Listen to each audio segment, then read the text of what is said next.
할렐루야. 하나님께 영광 돌립니다. 여호와 이레. 오늘도 분명 하나님께서 예비하신 은혜와 응답의 날 될 것을 믿습니다. 여호와 샬롬, 요한이시 승리하는 하루 되세요. 오늘은 출애굽기 20장 18절부터 21절까지 말씀을 묵상합니다. 기도합니다. 영광이 하나님께 있습니다. 온 마음으로 하나님을 사랑하며 예배합니다. 출애굽기의 말씀들을 열어주시고 이 말씀을 사모하는 모든 죄 백성들 가운데 은혜와 응답이 임하게 하시고 위로가 넘치는 시간 되게 하옵소서. 하나님의 지혜와 능력으로 이 말씀들이 열려지길 원하며 하나님의 선하신 뜻이 분명히 보여지기를 원합니다. 출애굽된 백성, 하나님의 소유된 백성으로 우리가 온전히 하나님 앞에 살게 하시옵소서. 예수님의 이름으로 사모하며 축복하며 기도합니다. 아멘. 자, 18절로 21절 말씀을 묵상하시고요. 오늘은 20절 한 절만 봅니다. 모세가 백성이 이르되 두려워하지 말라. 하나님이 임하심은 너희를 시험하고 너희로 경외하여 범죄하지 않게 하려 하심이니라. 아멘. 여러분 18절을 보면 백성들이 두려워했다 그렇게 말합니다. 우레와 번개와 나팔소리, 하나님의 임재하심을 이들이 목도한 거죠. 여러분 기독교는 체험의 종교입니다. 물론 우리가 구약시대와 지금은 시대적으로 하나님의 나타남과 일하심이 다르다라는 것은 우리가 알 수 있습니다. 그러나 분명한 것은 하나님이 자기 백성을 떠나지 않고 버리지 않으며 여전히 그들의 백성들의 목자가 되시고 왕이 되신다라는 겁니다. 여러분 목자가 양을 모릅니까? 양이 목자를 모릅니까? 그건 잘못된 거죠. 왕도 그 백성을 알고 백성도 그 왕을 알게 되어 있습니다. 출애굽의 목적이 뭐라고 했습니까? 하나님의 소유된 백성 삼는 겁니다. 바로의 노예로 살던 사람들을 이제는 하나님의 소유로 삼는 겁니다. 여러분, 그래서 기독교는 체험의 종교입니다.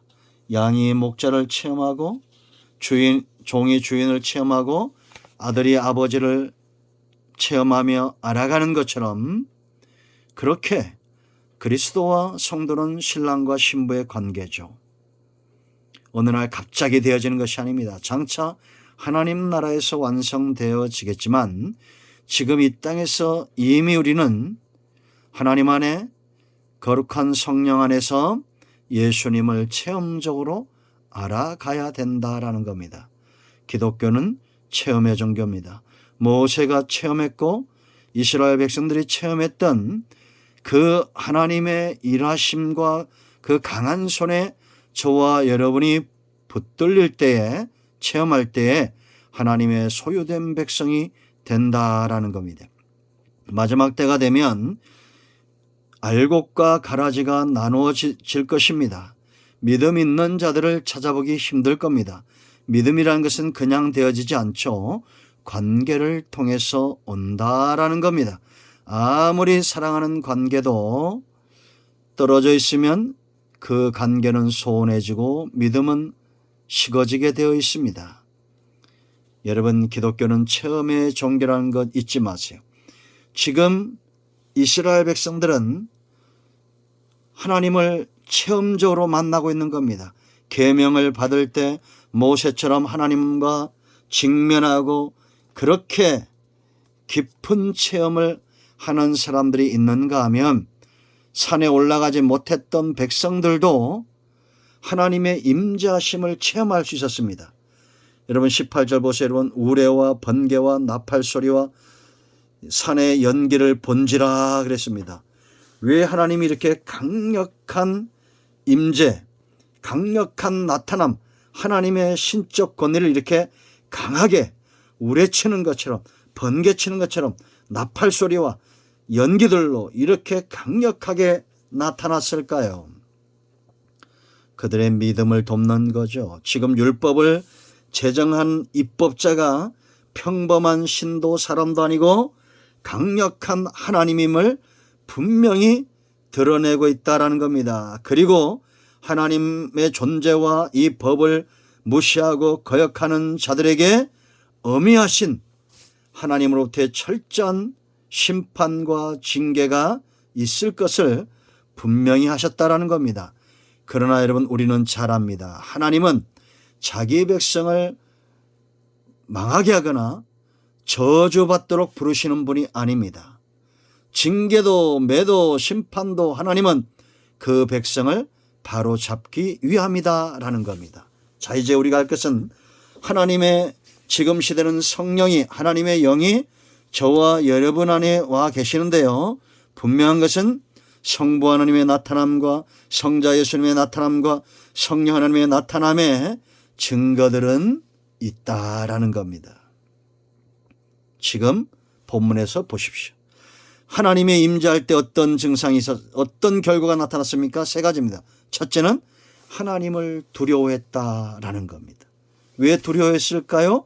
이들이 죄인이기 때문입니다. 여러분, 창세기 3장 8절 말씀을 9절 8절 이하의 말씀을 보면 하나님이 범죄한 아담과 하와를 찾아옵니다.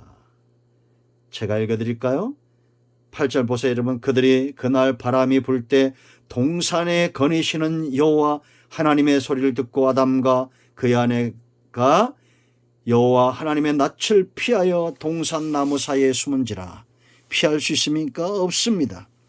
죄가 들어오기 전에는 에덴 동산이 에덴이 되고 축복의 장소가 되었던 것은 하나님 때문에, 그곳에 강이 흐르고 그곳에 먹을 것이 많아서가 아니라 하나님 때문에 천국이었던 것입니다. 그런데 이제 그 하나님이 두렵습니다. 하나님이 부르십니다. 여호와 하나님이 아담을 부르시며 그에게 이르시되 네가 어디 있느냐. 죄가 들어오기 전에 하나님의 말씀과 하나님의 임재와 하나님의 부르심은 그에게 누구보다도 축복이고 사모함이고, 그렇지 않겠습니까? 사람은 영적인 존재입니다. 지금 여러분들 가운데 믿음이 과거와 같지 않고 식어진 분들의 진단은 이와 같아요. 이제 하나님이 두렵습니다. 하나님의 음성, 하나님의 말씀이 들려지지 않습니다. 이것이 기쁨이 되지 않습니다. 10절에 아담이 말합니다. 이르되 내가 동산에서 하나님의 소리를 듣고 내가 벗었으므로 두려워하여 숨었나이다. 죄의 눈이 떠지니까 이제는 하나님을 숨고 하나님이 두려운 거예요. 그러나 여러분, 예수님이 오심으로 마태복음 10장 28절에 뭐라 말합니까? 누구도 두려워하지 말라. 몸과 영혼을 능히 지옥에 멸할 하나님 외에는 두려워하지 말라. 하나님 외에는 우리에게 두려움이 존재가 없는 자가 되었다는 거예요. 예수님이 오심으로. 그러므로 여러분, 두렵다는 것은 내가 아직 죄인이다라는 겁니다. 그런데 이런 두려움이 꼭 나쁜 것만 아닙니다. 이제 마음이 열 준비가 되어진 거예요. 이전까지는 하나님의 이름을 이렇게 임재를 강력하게 체험하기 전까지는 이와 같은 반응이 없었어요. 이제 두 번째 그들의 반응을 보세요. 모세의 권위가 세워집니다. 19절에 모세에게 이르되 당신이 우리에게 말씀하소서 우리가 들으리이다. 하나님이 우리에게 말씀하시지 말게 하소서 우리가 죽을까 하나이다.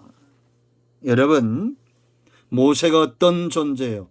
하나님과 백성 사이의 중재자고 예수 그리스도를 예표하는 자요. 하나님의 계시와 말씀의 통로가 누굽니까? 모세입니다. 그들을 애굽에서 이끌어내는 영적인 지도자로 세운 존재예요. 그런데 전에는 어땠습니까? 툭하면 모세를 대적하고 돌들어 치려 했습니다. 그럴 때마다 모세는 엎드렸고 이제는 하나님과 직면할 수 있는 영적인 수준까지 올라간 겁니다. 그런 모세의 권위가 하나님이 이제 이 시내산에서 나타나심으로 모세의 권위가 세워진 겁니다. 여러분, 교회마다 목사님들의 권위가 세워지지 않으면 그 말씀을 업신여길 겁니다. 하나님의 말씀이 업신여겨지고 이제는 사람들은 믿음에 서지 못하게 될 거예요. 안타깝게도 성도들이 어떠한 반론을 제기하거나 변론을 한다 할지라도 하나님은 엘리 같은 사람을 통해서도 사무엘을 세우시고 한나를 통해서 일하시는 분이다라는 걸 여러분들이 아셔야 됩니다. 나오미 같은 사람에게서도 하나님을 발견하는 자가 지혜로운 자예요. 여러분, 지금 한국교회는 이런 영적 권위가 세워져 있습니까? 이 나라 대통령의 권위가 세워져 있습니까? 하나님은 질서의 하나님이고 질서를 통해서 일하신다라는 겁니다. 그러므로 여러분들이 하나님과 관계가 깊어지고 말씀과 은혜가 임하려면 말씀을 전하는 자들의 권위가 세워져야 된다는 겁니다. 세 번째, 하나님의 임재하심으로 인해서 어떤 일들이 일어납니까? 하나님을 경외하며 죄에서 떠나게 됐다. 20절 보세요. 여러분, 모세가 백성에 이르되 두려워하지 말라. 하나님이 임하심은 너희를 시험하고 너희로 경외하며 범죄하지 않게 하려 하심이니라. 아멘. 이전에도 하나님은 마라의 쓴물에서 이들을 시험하시고 했어요. 그런데 강력한 임재가 나타나니까 하나님이 말씀하셨던 것들이 이제 더 분명해지는 겁니다. 여러분, 성령의 강력한 임재하심을 느끼지 못하면, 사모하지 않으면 우리는 하나님을 경외하거나 죄에서 떠나는 삶을 결단하지 않습니다. 여러분, 하나님의 임재를 사모하시기 바랍니다. 이사야 6장 1절로 7절, 또 누가복음 5장 8절에서 이사야와 베드로가 주님을 만났을 때에 성전에 가득한 하나님의 임재하심, 바닷가에서 게네사렛 호숫가에서 예수님을 만났을 때 이들이 어떻게 됩니까? 나는 죄인임을 고백하죠. 그리고 새로운 소명이 주어지고 그 앞에 무릎을 꿇는 참된 경외심이 생겨납니다. 기독교는 이제 말씀을 정리합니다. 체험의 종교입니다. 이제는 성령 시대요. 모세도 체험하지 못했고 과거에 어떤 선자도 체험하지 못했던 성령의 임재하심 가운데, 그 사역 가운데 우리가 있는데 과연 우리는 하나님을 두려워합니까? 말씀의 권위가 세워지고 있습니까? 하나님을 경외하며 죄에서 떠나고 있습니까? 우리 자신을 돌이켜볼 때입니다. 기도합니다. 영광과 감사와 존귀가 우리 하나님께 있습니다. 온 마음으로 하나님을 사랑합니다. 이 말씀대로 되는 은혜가 있게 하옵소서. 말씀을 사모하며 은혜를 사모하는 모든 주의 백성들을 축복하시고 이기며 승리하는 삶이 있기를 원합니다. 마음이 상한 자, 병든 자 치유하시고 회복시켜 주시옵소서. 예수님의 이름으로 사모하며 축복하며 치유하며 기도합니다. 아멘. 할렐루야. 응답되었습니다. 이런 모두 축복합니다. 아멘.